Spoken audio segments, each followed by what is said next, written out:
আনোয়ার আলীকে নিয়ে অবস্থান কি? জট কাটাতে ফেডারেশনের চিঠি মোহনবাগানকে। কিছুদিন আগে Anwar Ali federation players status committee জানিয়ে দিয়েছিলেন তিনি আর মোহনবাগানের ফুটবলার নন। তার আবেদনের পর এবার কমিটি মোহনবাগানের কাছে তাদের বক্তব্য জানতে চাইল। 29 জুলাইয়ের মধ্যে উত্তর জানানোর পাশাপাশি তার সপক্ষে কাগজপত্র জমা দিতে বলা হয়েছে। মোহনবাগানের উত্তর পাওয়ার পর দুপক্ষকে বৈঠক ডাকতে পারে কমিটি। তারপর সিদ্ধান্ত হবে আনোয়ারের ভবিষ্যৎ। যে চিঠি পাঠাতে চলেছে কমিটি তা আগেই প্রকাশিত হয়েছিল সংবাদ প্রতিদিনের। ইতিমধ্যে আনোয়ার আলীকে নিয়ে দেশের ফুটবল মহলে তোলপাড় চলছে।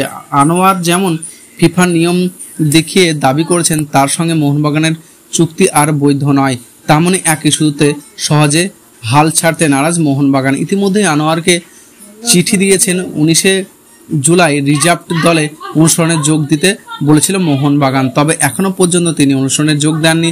জানা গিয়েছে অনুশীলনে যোগ না দেওয়ার জন্য ফাইন হতে পারে তার।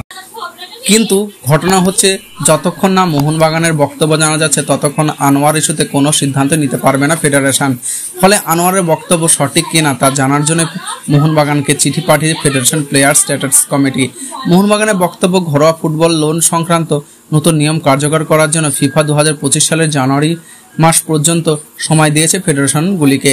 কিন্তু আনোয়ারের সঙ্গে মোহনবাগানের চুক্তি যেহেতু এই নিয়মে কার্যকর হওয়ার আগেই করা, তাই তার ক্ষেত্রে এই নিয়ম কার্যকর হবে না। মোহনবাগানের এক শীর্ষ কর্তা ইতিমধ্যেই সংবাদ মাধ্যমকে জানিয়ে এনএফসি দেওয়া হবে না। তিনি মোহনবাগানের ফুটবলার, মোহনবাগানেই খেলবেন।